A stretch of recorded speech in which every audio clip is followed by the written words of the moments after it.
Je suis assise sur mon canapé, à faire défiler Instagram comme n'importe quel mardi soir, quand je la vois. La dernière publication de ma sœur, Jennifer, pour Noël. Il y a maman et papa, souriant près du sapin. Il y a mon grand frère, Michel, avec sa femme Sarah, et leurs 2 enfants qui ouvrent des cadeaux. Il y a Jennifer elle-même, 28 ans et rayonnante, qui brandit un bijou qui a l'air de coûter une fortune. La légende dit « le meilleur Noël de tous les temps avec la famille ». Tellement reconnaissante pour ces gens. La famille, tu parles? J'ai 32 ans et je n'étais pas là, encore une fois. Tout comme je n'étais pas là pour la Toussaint il y a 2 mois. Tout comme je n'ai été là pour aucune fête depuis 6 ans. Vous voulez savoir le plus fou? C'était moi qui organisais tout, avant. Quand j'avais la vingtaine, j'appelais tout le monde des semaines à l'avance. Je m'assurais qu'on avait tous les ingrédients pour la recette de la farce de maman. Je coordonnais qui apportait quel plat. J'étais le ciment de la famille. Du moins, c'est ce que je croyais. Mais quelque part en chemin, les choses ont changé. Les invitations ont cessé d'arriver. Au début, j'ai pensé que c'était juste un oubli. Peut-être qu'ils pensaient que quelqu'un d'autre m'avait invité. Peut-être qu'ils supposaient que je savais que j'étais la bienvenue. Alors, je me pointais quand même. Et ils avaient l'air surpris, mais pas hostiles. Puis c'est devenu bizarre. J'appelais pour demander à quelle heure était le dîner, et ils me donnèrent des réponses vagues. « Oh, on fait juste un petit truc cette année » ou « On n'était pas sûr si tu serais libre ». Mais ensuite, je voyais les photos, des réunions de famille au complet, parfois avec des parents éloignés que je n'avais pas vus depuis des années. Le pire est arrivé il y a 4 ans. Je ne l'oublierai jamais, car c'est le moment où j'ai compris ce qui se passait vraiment. La fête des mères approchait et j'ai appelé maman 3 jours avant. « Salut maman. Je veux passer dimanche pour t'apporter des fleurs et passer un peu de temps avec toi. »« Oh, a-t-elle dit, et il y a eu une pause. Eh bien, d'accord. Oui, passe. » Pas exactement enthousiaste, mais peu importe. Je lui ai acheté ce magnifique bouquet de roses blanches, ses préférées, et j'ai conduit les 45 minutes jusqu'à leur maison en banlieue pavillonnaire. J'ai même mis la robe sur laquelle elle m'avait fait un compliment auparavant. Il n'y avait personne à la maison. Je suis restée là, sur leur porche, tenant ces fleurs comme une idiote pendant 15 minutes, sonnant à la porte encore et encore. J'ai appelé le portable de maman, directement sur la messagerie. J'ai appelé papa. Même chose. Michel n'a pas répondu non plus, ni Jennifer. Je suis rentrée chez moi, confuse et blessée, mais je me suis dit qu'il y avait peut-être eu une urgence. Peut-être que quelqu'un était malade et qu'ils s'étaient tous précipités à l'hôpital. J'ai gardé ces fleurs dans un vase sur la table de ma cuisine, attendant que quelqu'un appelle pour m'expliquer. Puis Jennifer a posté les photos. Brunch de la fête des mères, à la belle époque, avec la meilleure famille du monde. Ils étaient tous là, riant autour de mimosas et d'œufs bénédicts. Maman portait un corsage, pas les fleurs que j'avais apportées, d'autres. Ils l'avaient planifié, ils avaient fait des réservations. Ils s'étaient tous mis sur leur 31 et étaient sortis ensemble. Et aucun d'eux n'avait pensé à me le dire. C'est là que j'ai arrêté d'essayer. Je veux dire, à quoi bon? J'envoyais toujours des SMS d'anniversaire, parce que je ne suis pas un monstre. Mais j'ai arrêté d'appeler pour les fêtes. J'ai arrêté de demander quand on se réunissait. Et vous savez quoi? Personne ne l'a remarqué. Personne n'a appelé pour demander où j'étais ou pourquoi je ne participais plus. Enfin, sauf pour mon anniversaire. Ils l'ont oublié aussi. Chaque année. L'anniversaire de Michel en mars. Grand dîner de famille. Celui de Jennifer en juillet. Fête à la piscine chez papa et maman. Celui de maman en février, celui de papa en novembre. Toujours quelque chose de spécial. Le mien en septembre. Silence radio. L'année dernière, mon 31e anniversaire est tombé un samedi. J'ai attendu toute la journée que quelqu'un appelle ou envoie un message. À 20h, j'ai commandé chez le traiteur chinois et j'ai regardé Netflix seul. Vers 22h, j'ai reçu un SMS de Jennifer. OMG, désolé. Joyeux anniversaire en retard. Le boulot a été dingue. Le boulot, bien sûr. Comme si elle avait travaillé un samedi soir et venait juste de se souvenir que sa sœur existait. Alors, me voilà maintenant, regardant leurs photos de Noël parfaites et quelque chose en moi a cédé. Pas de colère, mais de lucidité. Comme si soudain, je pouvais voir toute la situation au lieu de simplement essayer de comprendre ce que j'avais fait de mal. Je n'ai pas besoin de ça. Je n'ai pas besoin de continuer à espérer qu'ils se souviendront que j'existe. Je n'ai pas besoin de continuer à sentir qu'il y a quelque chose qui ne va pas chez moi parce que ma propre famille me traite comme une simple option. Vous savez de quoi j'ai besoin? De mon propre espace, de ma propre vie, de mon propre sapin de Noël si j'en veux un. Je ferme Instagram et j'ouvre mes contacts. Sarah Martinez est mon amie agent immobilier depuis l'université et elle m'a toujours dit de l'appeler quand je serai prête à acheter. Eh bien, devinez quoi? Je suis prête. Ça sonne 3 fois avant qu'elle ne décroche. Amélie, ça fait une éternité. Comment vas-tu? Je vais bien. En fait, je vais très bien. Écoute, tu te souviens que tu as toujours dit que tu m'aiderais à trouver une maison quand je serai prête? Eh bien, je suis prête. Sérieusement? C'est génial. Qu'est-ce que tu cherches? Je me penche en arrière sur mon canapé et je souris pour la première fois de la soirée. Quelque chose de bien. Pas immense, mais bien. Bon quartier. Habitable de suite si possible. J'économise depuis des années et j'ai assez pour un apport solide. Nous avons parlé chiffres pendant quelques minutes. J'ai été intelligente avec l'argent, probablement parce que je ne l'ai pas dépensé en grandes vacances familiales ou en cadeaux de groupe ou toutes ces autres choses que font les gens qui ont des familles unies. Mon compte épargne est en fait assez impressionnant. Après avoir raccroché, je ressens une étrange légèreté dans ma poitrine, comme si j'avais retenu ma respiration pendant 6 ans et que je me souvenais enfin comment expirer. Les 6 semaines suivantes passent comme dans un rêve. Sarah me trouve la maison parfaite, une petite maison de style colonial, peinte en bleu, rue des Érables, qui vient d'arriver sur le marché. Le propriétaire déménage pour le travail et veut la vendre entièrement meublée. Au moment où je franchis cette porte d'entrée, je sais que c'est la bonne. De grandes fenêtres, une cuisine moderne, 2 chambres à l'étage et un petit jardin avec une terrasse. Tout est de bon goût et confortable. Un canapé gris doux, un cadre de lit en bois blanc, même de la belle vaisselle. C'est comme si quelqu'un avait conçu une vie que j'ai vraiment envie de vivre. Je fais une offre cet après-midi-là. 2 jours plus tard, elle est acceptée. 5 semaines après avoir décidé de changer ma vie, je suis dans ma propre maison, avec mes propres clés. Ma maison. Les mots sonnent encore étranges dans ma tête. Je travaille à l'agence Durand en tant que directrice de clientèle senior. Il y a 3 ans, ils m'ont promue pour gérer nos plus gros clients, ce qui s'est accompagné d'une augmentation de salaire substantielle. C'est comme ça que j'ai réussi à économiser autant pour cette maison. Ma famille n'a aucune idée de ce que je fais dans la vie ou de ma réussite. Ils n'ont jamais demandé. 2 semaines après avoir emménagé, je décide de faire une pendaison de crémaillère. Je fais une liste de toutes les personnes qui comptent vraiment pour moi. Mes amis de l'université, mes collègues, mes voisins, ma famille élargie comme ma cousine Rachel et ma tante Lydie. De vraies personnes qui se soucient de moi, pas des gens qui me traitent comme une option. La seule chose que je ne fais pas, c'est d'inviter ma famille proche. Maman, papa, Michel, Jennifer, aucun d'eux ne reçoit d'appel ou de SMS. Pour la première fois de ma vie d'adulte, j'organise une fête et ils ne sont pas automatiquement inclus. Le samedi arrive et ma petite maison se remplit de gens qui parlent et rient. L'oncle Thomas apporte sa fameuse salade de pommes de terre. Jessica arrive avec du champagne. Ma voisine Patricia m'invite à rejoindre son club de lecture. Vers 16 heures, tante Lydie me prend à part. « Ma chérie, c'est une très belle fête, dit-elle. Mais où sont ta mère, ton père, Michel et Jennifer ?» Je la regarde droit dans les yeux. Je ne les ai pas invités. Oh, il s'est passé quelque chose? Oui, depuis 6 ans, ils ne m'ont invité à aucune fête de famille. Alors j'ai décidé de ne pas les inviter non plus. Le visage de tante Lydie change complètement. « Amélie, tu es sérieuse? Je n'avais aucune idée qu'ils ne t'incluaient pas. C'est pourtant le cas. C'est comme ça. Je sais que tante Lydie est la pipelette de la famille, dans le bon sens du terme. D'ici demain, la moitié de ma famille élargie saura exactement pourquoi je n'ai pas invité mes parents et mes frères et sœurs. La fête dure jusqu'à 20 heures.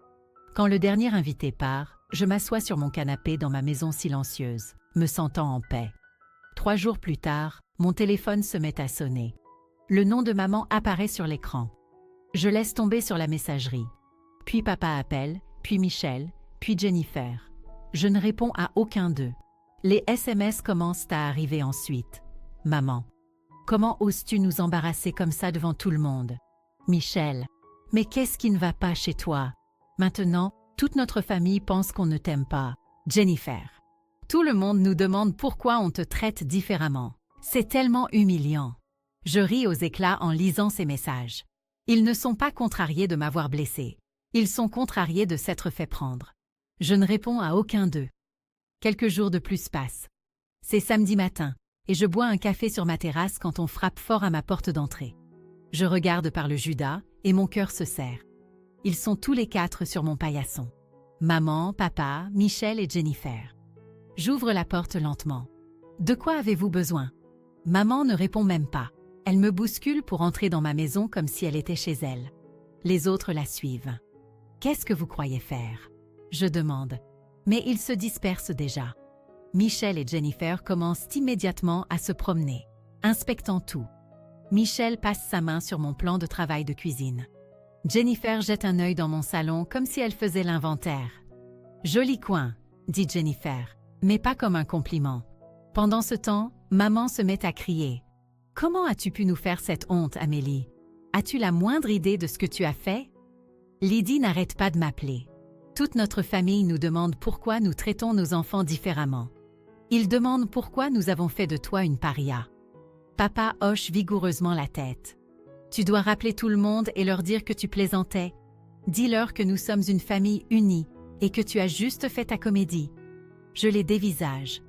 Pourquoi ne m'avez-vous pas invité aux fêtes de famille depuis 6 ans? La pièce devient silencieuse. La bouche de maman s'ouvre et se ferme comme un poisson. Papa regarde le sol. Eh bien, maman commence à marmonner quelque chose d'incohérent. Vous ne me souhaitez même pas mon anniversaire, je dis. Mes 2 parents rougissent. Michel et Jennifer reviennent de leur tour de la maison. Jennifer s'affale sur mon canapé comme si elle était chez elle. « Alors, comment tu t'es payé cet endroit ?» demande-t-elle. « C'est vraiment sympa. Ça a dû coûter une fortune. Si tu t'intéressais à ma vie, tu saurais que j'occupe un poste de direction dans mon entreprise depuis 3 ans. Je gagne bien ma vie. » Maman saute à nouveau dans la conversation. « Eh bien, tu ne nous as jamais parlé de ta promotion. Comment étions-nous censés le savoir si tu ne nous l'as pas dit? » Je la regarde droit dans les yeux. « Quel est le nom de l'entreprise pour laquelle je travaille? » Silence. Ils se regardent tous. Les yeux de maman se tournent vers papa. Papa regarde Michel. Michel regarde Jennifer. Jennifer examine ses ongles. Aucun d'eux ne sait où je travaille. Aucun d'eux n'a jamais demandé. Je me lève. Je ne vais rien nier à personne. Je ne vais pas prétendre que nous sommes une famille soudée alors que ce n'est pas le cas. Je marche jusqu'à la porte d'entrée et je l'ouvre en grand. Il est temps pour vous de partir. La mâchoire de maman tombe. Tu ne vas même pas nous offrir un thé? J'ai déjà fait plus pour vous que vous n'avez jamais fait pour moi, je dis. Au moins, je vous laisse partir avec dignité au lieu de vous laisser planter sur un paillasson avec des fleurs comme vous l'avez fait pour moi le jour de la fête des mères. Le visage de maman devient rouge vif. Elle ouvre la bouche pour dire quelque chose, puis la referme. Un par un, ils sortent de ma maison. Papa ne veut pas me regarder. Michel secoue la tête comme si c'était moi qui étais déraisonnable. Jennifer s'arrête à la porte. « Ce n'est pas fini, » dit-elle. « Si, c'est fini, je réponds et je lui claque la porte au nez. Je m'appuie contre elle un instant, les écoutant se disputer dans mon allée avant que les portières de leur voiture ne claquent et qu'ils ne s'en aillent. Après leur départ, je m'attends au silence. Je me dis qu'ils vont bouder un moment puis faire comme si rien de tout cela ne s'était passé, ce qui m'irait très bien.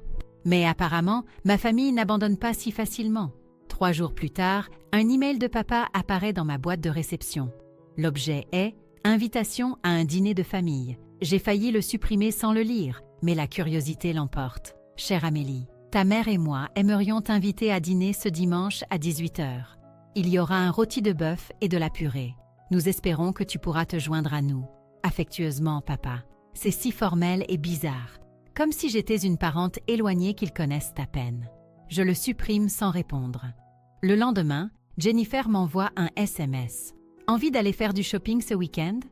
Il y a des soldes aux Galeries Lafayette, et je me suis dit qu'on pourrait passer du temps ensemble comme au bon vieux temps. Le bon vieux temps. Quel bon vieux temps? Nous n'avons pas fait de shopping ensemble depuis que j'étais à l'université. J'ignore le SMS. Puis Michel se montre créatif. Il m'envoie un email avec des photos en pièces jointes, de vieilles photos de nos enfants. Il y en a une de lui, m'apprenant à faire du vélo quand j'avais 6 ans, et lui 10. Une autre de nous 3, construisant un bonhomme de neige dans le jardin. L'email dit « Tu te souviens quand nous étions proches? Ces jours me manquent. Je fixe ses photos pendant un long moment. Nous étions proches quand nous étions petits, mais c'était avant qu'il ne décide que je ne comptais plus. Je ne réponds pas à Michel non plus. Une semaine s'écoule avec d'autres tentatives. Maman laisse un message vocal demandant si j'ai besoin de quelque chose pour ma nouvelle maison. Papa envoie une autre invitation à dîner. Jennifer essaie d'appeler 2 fois. J'ignore tout. Je pense qu'il commence enfin à comprendre le message quand maman se présente à nouveau à ma porte. Cette fois, elle est seule et elle a l'air différente. Plus petite en quelque sorte, moins en colère et plus désespérée. « Amélie, s'il te plaît, pouvons-nous parler? Je veux m'excuser pour tout.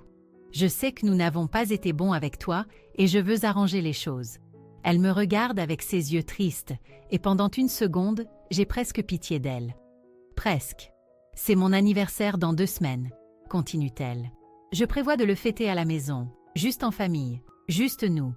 Pas de grande fête, pas de parents éloignés. Je veux que tu sois là, ma chérie. C'est important pour moi. Juste en famille. » Les mots me frappent bizarrement parce qu'apparemment, juste en famille signifiait tout le monde, sauf Amélie depuis des années maintenant. « S'il te plaît, dit maman. Je veux reconstruire notre relation. C'est ma chance de te montrer que tu comptes pour nous. » Elle a l'air si sincère, si pleine d'espoir. Et malgré tout, elle est toujours ma mère. La femme qui m'a appris à tresser mes cheveux et m'a aidée avec mon premier chagrin d'amour. D'accord. Je m'entends dire « Je viendrai ». Le visage de maman s'illumine comme un matin de Noël. Elle s'avance et me serre fort dans ses bras, et je la laisse faire. Elle sent le parfum qu'elle a porté toute ma vie. Et pendant un instant, j'ai à nouveau 8 ans. Merci, ma puce. Cela signifie tout pour moi.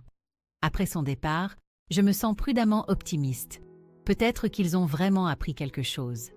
Peut-être que le fait de m'avoir presque complètement perdue leur a fait réaliser qu'ils me prenaient pour acquise. Peut-être qu'on peut vraiment arranger ça. Je passe la semaine suivante à réfléchir aux cadeaux à lui offrir. Je me décide finalement pour une magnifique écharpe en soie d'une boutique du centre-ville. Bleu marine avec de minuscules étoiles argentées. Elle coûte plus cher que ce que je dépense d'habitude. Mais cela semble juste. Comme une offrande de paix. 3 jours avant l'anniversaire de maman, je suis au travail en train de finaliser une présentation pour un client quand mon téléphone sonne. Le nom de Tante Lydie s'affiche. « Salut Tante Lydie, quoi de neuf? Oh ma chérie, je suis tellement contente. Je viens de parler à ta mère et elle m'a annoncé la bonne nouvelle. » « Quelle bonne nouvelle? » « Que vous vous êtes réconciliés. Elle a dit que tu venais à sa fête d'anniversaire. Je suis si heureuse que vous ayez arrangé les choses avec ta famille. » Mon estomac se noue. Fête. Je pensais que ce serait juste un dîner de famille. Oh non, elle a invité tout le monde, tous les oncles et tantes, tous les cousins. Elle a dit qu'elle voulait prouver à tout le monde que vous êtes de nouveau une grande famille heureuse et unie. Elle a appelé des parents toute la semaine, leur disant à quel point elle était excitée que sa fille rentre à la maison. Je raccroche sans dire au revoir. Je reste assise dans ma voiture dans le parking pendant 20 minutes, tremblant de colère. Ils n'ont pas changé du tout. Ils ne veulent pas reconstruire notre relation. Ils veulent m'utiliser comme un accessoire. Ils veulent me parader devant nos parents pour que tout le monde arrête de poser des questions embarrassantes sur la raison pour laquelle ils m'ont exclue. Tout ça n'a jamais été une question de m'aimer ou de leur manquer. Il s'agissait de protéger leur réputation. Je vais au centre commercial et je rends le cadeau de maman. La vendeuse demande s'il y a un problème avec. Non, je dis, il est parfait. C'est juste qu'il est destiné à la mauvaise personne. Je n'appelle pas maman pour lui dire que je ne viendrai pas. Je n'envoie pas de SMS, d'email ou de pigeons voyageurs. Si elle veut m'utiliser pour son petit spectacle, elle n'aura qu'à se demander où est sa vedette. Le dimanche arrive, l'anniversaire de maman. J'éteins mon téléphone à 17h et je me prépare un bon dîner.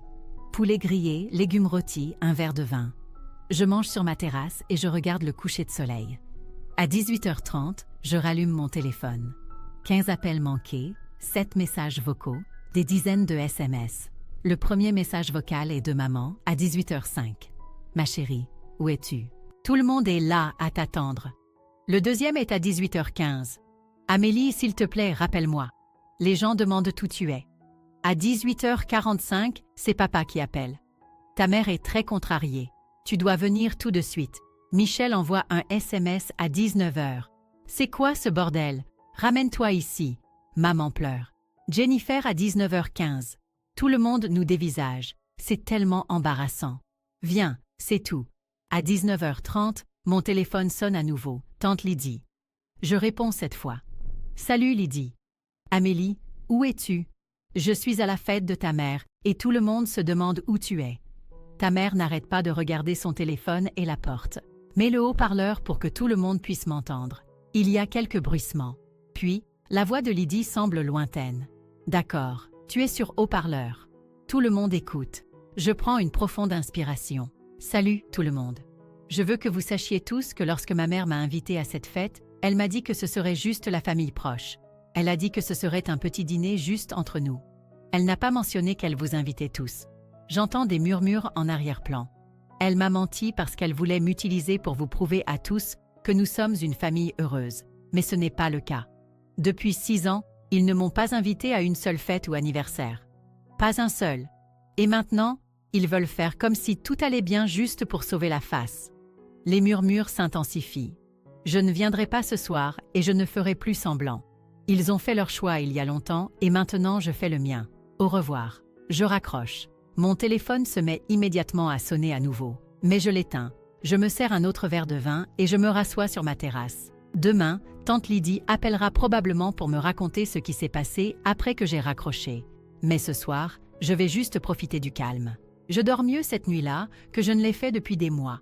Quand je me réveille le lundi matin, je ressens une incroyable légèreté, comme si j'avais enfin posé un lourd sac que je portais depuis des années. Vers midi, on frappe à ma porte. Je jette un œil par la fenêtre et je vois tante Lydie sur mon porche avec un plat à gratin. « Je t'ai apporté à déjeuner », dit-elle quand j'ouvre la porte. « Et je voulais te raconter ce qui s'est passé après que tu as raccroché hier soir. » Je la fais entrer et nous nous asseyons à la table de ma cuisine. Elle pose le plat et me regarde sérieusement. « Ma chérie, après ton annonce, on aurait pu entendre une mouche voler. Tout le monde a juste regardé tes parents. » Puis les gens ont commencé à poser des questions. Quel genre de questions? L'oncle Thomas a demandé carrément à ton père pourquoi il ne t'avait pas invité à Noël. La cousine Hélène a voulu savoir pourquoi tu n'étais pas là à la Toussaint. Ta mère a essayé d'expliquer, mais elle n'a fait qu'empirer les choses. Lydie secoue la tête. Elle a dit quelque chose comme quoi tu étais toujours occupée par le travail. Et puis Michel est intervenu et a dit « Tu ne leur as jamais parlé de ta promotion. » Alors Hélène a demandé pour quelle entreprise tu travaillais et aucun d'eux n'a pu répondre. Je peux imaginer toute la scène. Ma famille se démenant pour s'expliquer pendant que nos parents se rendaient compte à quel point ils en savaient du peu sur moi. Que s'est-il passé ensuite? Les gens ont commencé à partir. L'oncle Thomas a remballé sa salade de pommes de terre et a dit qu'il était déçu par tes parents. Hélène a embrassé ta mère pour lui dire au revoir, mais elle avait l'air assez froide. À 20h, il ne restait plus que ta famille proche, assise là avec un gâteau d'anniversaire que personne ne voulait manger. Lydie tend la main sur la table et serre la mienne. Ta mère a pleuré. Elle n'arrêtait pas de dire que tout le monde avait mal compris, qu'elle aimait tous ses enfants de la même manière. Mais ma chérie, les actes parlent plus que les mots. Je n'ai pas pitié d'elle. Je dis, et je le pense. Tu ne devrais pas. Ce qu'ils t'ont fait était mal. Et hier soir a prouvé qu'ils n'ont toujours pas compris. Ils n'essayaient pas d'arranger les choses avec toi. Ils essayaient de soigner leur image. Lydie reste 1 heure. Nous mangeons son gratin de thon et parlons de tout sauf de ma famille. Quand elle part, elle me serre fort dans ses bras. Je suis fière de toi, d'avoir pris ta défense. Elle dit, tu mérites mieux que la façon dont ils t'ont traité. Au cours des semaines suivantes, ma famille essaye tout. Ils appellent depuis des numéros différents, pensant que je ne les reconnaîtrai pas. Mais je connais leur voix. Dès que j'entends Amélie, c'est maman, ou salut, c'est ton frère, je raccroche immédiatement. Ils envoient des emails que je supprime sans les lire. Ils laissent des messages vocaux que j'efface. Michel essaie même de m'envoyer un message sur LinkedIn, ce qui est en fait assez drôle. Le réseautage professionnel pour réparer les relations familiales. C'est un nouveau niveau de bassesse. 3 semaines après le désastre de l'anniversaire de maman, je fais mes courses quand je tombe sur Madame Dubois, mon ancienne voisine de quand j'étais petite. Elle connaît ma famille depuis 20 ans. Amélie. Comment allez-vous, ma chère? J'ai entendu dire que vous aviez acheté une maison. C'est formidable. Je vais très bien, Madame Dubois. Vraiment très bien. C'est merveilleux. Vous savez, j'ai vu votre mère à la banque la semaine dernière et elle avait l'air si triste. Elle a dit que vous aviez eu une sorte de malentendu. Je souris poliment. Ce n'était pas un malentendu. C'était 6 ans où ils ne m'ont pas incluse dans leur vie et où j'ai finalement décidé que ça m'allait. Les yeux de Madame Dubois s'écarquillent. Oh mon Dieu, je n'en avais aucune idée. La plupart des gens non plus. Mais je suis beaucoup plus heureuse maintenant. Et c'est vrai, je suis vraiment plus heureuse. Ma maison est devenue mon foyer. Mon travail se passe bien. Je viens de décrocher un autre gros client. Je sors avec ce type, Lucas, de mon club de lecture, et il est vraiment super. Ma vie est pleine de gens qui choisissent d'en faire partie, pas de gens qui me traitent comme une obligation. Le week-end dernier, j'ai invité Sarah et son mari à dîner. Nous avons fait griller des burgers sur ma terrasse et jouer à des jeux de société jusqu'à minuit. Personne n'a mentionné ma famille ou demandé pourquoi ils n'étaient pas là. Personne ne m'a fait sentir qu'il manquait quelque chose. Parce qu'il ne manque rien, j'ai tout ce dont j'ai besoin. Hier, c'était mon 33e anniversaire. J'ai pris ma journée et je me suis offert une journée au spa. Quand je suis rentrée le soir, mon téléphone était plein de messages d'amis me souhaitant un joyeux anniversaire. Jessica a envoyé des fleurs. Ma cousine Rachel a appelé pour me chanter une chanson. Lucas a apporté un gâteau et nous l'avons mangé en regardant un film horrible. Ma famille proche, silence radio, comme chaque année. Mais cette fois, je n'ai pas attendu toute la journée en espérant qu'ils s'en souviendraient. Je n'ai pas vérifié mon téléphone toutes les 5 minutes, ou été déçue quand rien n'est arrivé. J'ai célébré avec des gens qui se soucient vraiment de moi, et c'était parfait. Avant, je pensais que quelque chose n'allait pas chez moi. Je pensais que j'avais dû faire quelque chose de terrible pour que ma propre famille ne veuille pas de moi. J'ai passé des années à essayer de comprendre ce que j'avais fait de mal, comment je pouvais arranger ça, comment je pouvais regagner leur bonne grâce. Maintenant, je réalise que le problème n'a jamais été moi. Le problème, c'est qu'ils ont décidé il y a longtemps que je ne valais pas l'effort. Et j'ai passé trop d'années à accepter ce jugement. Mais je ne l'accepte plus. Je connais ma valeur, maintenant. Et elle n'est pas déterminée par le fait que mes parents m'invitent au dîner de Noël ou se souviennent de mon anniversaire. Je construis mes propres traditions. Je crée ma propre famille à partir des gens qui choisissent de m'aimer. Et pour la première fois depuis des années, je suis sincèrement enthousiaste quant à mon avenir. Ma famille peut garder sa petite bulle parfaite où je n'existe pas. Je garderai ma vie imparfaite et honnête où j'existe. Et honnêtement, je crois que j'ai fait la meilleure affaire. Fin de l'histoire.